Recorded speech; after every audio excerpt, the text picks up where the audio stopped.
আসসালামু আলাইকুম প্রিয় অষ্টম শ্রেণীর শিক্ষার্থী, আশা করি তোমরা সকলে ভালো আছো। অষ্টম শ্রেণীর গণিত বিষয়ের তৃতীয় অধ্যায় অনুশীলনী 3-এর পরিমাপের আজ আমরা 21 এবং 22 এই দুটি অঙ্ক সমাধান করার চেষ্টা করব। দেখো 21 নম্বর অঙ্কে বলেছে একটি আয়তাকার মাঠের দৈর্ঘ্য প্রস্থের 1.5 গুণ অর্থাৎ 1.5 গুণ প্রতি বর্গ মিটারে 1.90 টাকা দরে ঘাস লাগাতে খরচ হয় 10,260 টাকা। প্রতি মিটার 2.50 টাকা দরে ওই মাঠের চারিদিকে বেড়া দিতে মোট কত ব্যয় হবে সেটি বের করতে হবে। 22 নম্বর অঙ্ক বলছে একটি ঘরের মেঝে কার্পেট দিয়ে ঢাকতে মোট 7,200 টাকা খরচ হয়। ঘরটির প্রস্থ 3 মিটার, কম হলে 576 টাকা কম হতো, তাহলে ঘরটির প্রস্থ কত? এখন চলো আমরা এই দুটি অঙ্ক সমাধান করি। তো দেখো 19 নম্বর অঙ্কে প্রতি বর্গ মিটারে 1.90 টাকা দরে ঘাস লাগাতে খরচ হয় কত? এই যে 10,260 টাকা বলেছে, তাহলে সমাধান 1.90 টাকা ব্যয় হয় 1 বর্গ মিটারে। 1 বর্গ মিটারে খরচ হচ্ছে কত?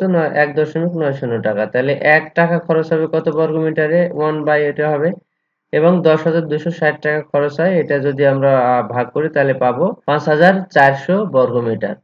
তাহলে আমার 10,260 টাকা খরচ হয়েছে 5,400 বর্গমিটারে।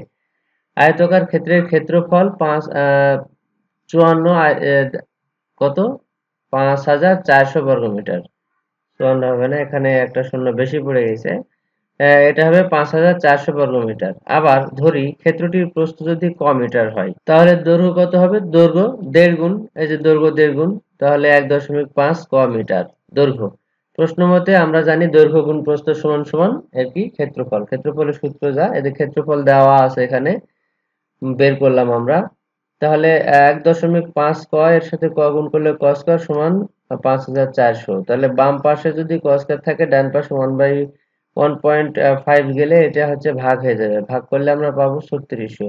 তাহলে ক স্কয়ার সমান সমান 3600। তাহলে উভয় পক্ষ যদি রুট করি তাহলে রুট স্কয়ারে কেটে দেবে, শুধু ক থাকবে, আর 3600 কে রুট করলে পাবো 60। তাহলে দৈর্ঘ্য কত পেলাম? দৈর্ঘ্য হচ্ছে 60 মিটার। তাহলে আমরা দৈর্ঘ্য যেহেতু পেয়েছি, তাহলে প্রস্থ পাবো। প্রস্থ কত? দৈর্ঘ্যকে যেহেতু আমার দৈর্ঘ্যের কত, দৈর্ঘ্য প্রস্থের 1.5 গুণ, তাহলে এটা 1.5 গুণ কাটা যদি আমরা ভাগ করি তাহলে প্রস্থ পাবো 90 মিটার। একটু এখানে ভুল হয়েছে, এখানে ক সমান সমান আমরা ধরে নিয়েছি কিন্তু প্রস্থ, তাহলে এখানে দৈর্ঘ্য হবে না, এখানে হবে প্রস্থ। তাহলে প্রস্থ পেয়েছি আমরা কত? প্রস্থ পেয়েছি 60 মিটার, আর এখানে দৈর্ঘ্য বের হবে, এখানে হবে দৈর্ঘ্য। দৈর্ঘ্য বের হবে কত? দৈর্ঘ্য হবে 60 কে 1.5 দ্বারা গুণ করলে 90 মিটার। তাহলে মাঠের পরিসীমা সমান দৈর্ঘ্য গুণ প্রস্থ, তাহলে দৈর্ঘ্য গুণ 2 ইন্টু দৈর্ঘ্য যোগ প্রস্থ, তাহলে আমরা পেলাম 300 মিটার। ক্যালকুলেশন করে পেয়েছি 300 মিটার। মাঠের চারদিকে বেড়া দিতে খরচ হয় 1 বর্গ মিটারে যদি খরচ হয় 2.50 টাকা, তাহলে চারিদিকে 300 বর্গ মিটার, তাহলে 300 মিটার, 300 মিটারের খরচ হবে কত? 300 মিটারের খরচ হবে 2.5 দ্বারা গুণ করলে 750 টাকা। তাহলে পুরোপুরি বেড়া দিতে খরচ হবে 750 টাকা। এখন দেখবো আমরা 22 নম্বরটি।